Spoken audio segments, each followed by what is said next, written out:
সম্প্রতি ভেনেজুয়েলার president Nicolas মাদুরোকে commando স্টাইলে তুলে নিয়ে গিয়ে বিশ্বকে তাক লাগিয়ে দিয়েছে যুক্তরাষ্ট্র।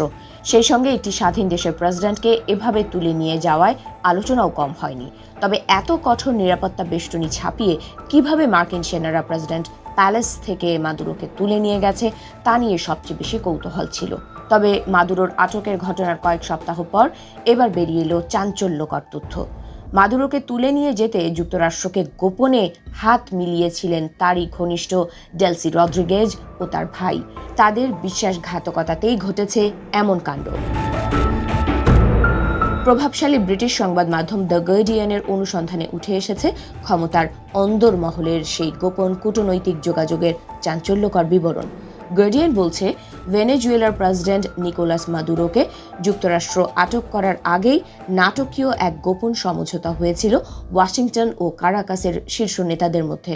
মাদুরোর ঘনিষ্ঠ ডেলসি রদ্রিগেজ ও তার ভাই যুক্তরাষ্ট্রকে আশ্বাস দিয়েছিলেন যে মাদুরো বিদায় নিলে তারা সহযোগিতা করবে। উচ্চ পর্যায়ের 4টি সূত্রের বরাত দিয়ে সংবাদ মাধ্যমটি বলছে, মাদুরোর জায়গায় গত 5 জানুয়ারি ভারপ্রাপ্ত প্রেসিডেন্ট হিসেবে শপথ নেওয়া ডেলসি রদ্রিগেজ এবং তার ভাই জাতীয় পরিষদের প্রধান হোর্হে রদ্রিগেজ গোপনে মধ্যস্থতাকারীদের মাধ্যমে যুক্তরাষ্ট্র ও কাতারের কর্মকর্তাদের জানান মাদুরো বিদায় নিলে তারা সেটিকে স্বাগত জানাবেন।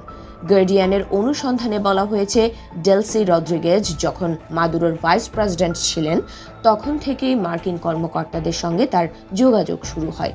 গত শরৎকাল থেকে এই আলোচনা চলছিল এবং নভেম্বরের শেষ দিকে ট্রাম্প ও মাদুরোর মধ্যে গুরুত্বপূর্ণ ফোন আলাপের পর তা আরও জোরদার হয়। ওই ফোন আলাপে ট্রাম্প মাদুরোকে ভেনেজুয়েলা ছাড়তে বলেন, কিন্তু মাদুরো সেই দাবি প্রত্যাখ্যান করেন। এরপর গত বছরের ডিসেম্বরে আলোচনায় যুক্ত এক মার্কিন কর্মকর্তা গার্ডিয়ানকে জানান, ডেলসি রদ্রিগেজ যুক্তরাষ্ট্রকে বলেন তিনি প্রস্তুত আছেন। তিনি বলেন, ডেলসি বার্তা দিয়েছিলেন মাদুরোর চলে যাওয়া দরকার। এছাড়া মাদুরোর বিরোধী আরেকজন মার্কিন কর্মকর্তাদের বলেন, এরপর মাদুরোর সঙ্গে যা হবে আমি সেটার সঙ্গে কাজ করব।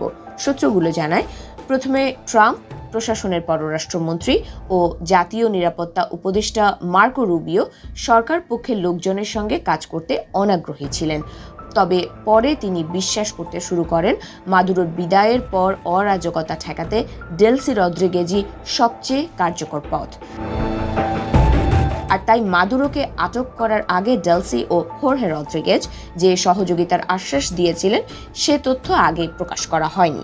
অক্টোবরে মায়ামি হেরাল্ড জানান, কাতারের মধ্যস্থতায় হওয়া এক আলোচনায় ডেলসি প্রস্তাব দিয়েছিলেন মাদুরো পদত্যাগ করলে তিনি অন্তর্বর্তী সরকারের প্রধান হবেন, তবে সে আলোচনা ভেস্তে যায়।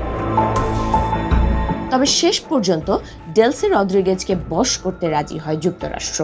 এরপর চলতি জানুয়ারি মাসের শুরুতে যখন যুক্তরাষ্ট্রের সামরিক বাহিনীর হেলিকপ্টার কারাকাসে ঢোকে তখন ডেলসি রদ্রিগেজকে কোথাও দেখা যায়নি। এক পর্যায়ে গুজব ছড়ায় তিনি মস্কোতে পালিয়ে গেছেন। তবে 2 সূত্র জানায় তিনি তখন ভেনেজুয়েলার পর্যটন দ্বীপ মার্গারিটায় ছিলেন।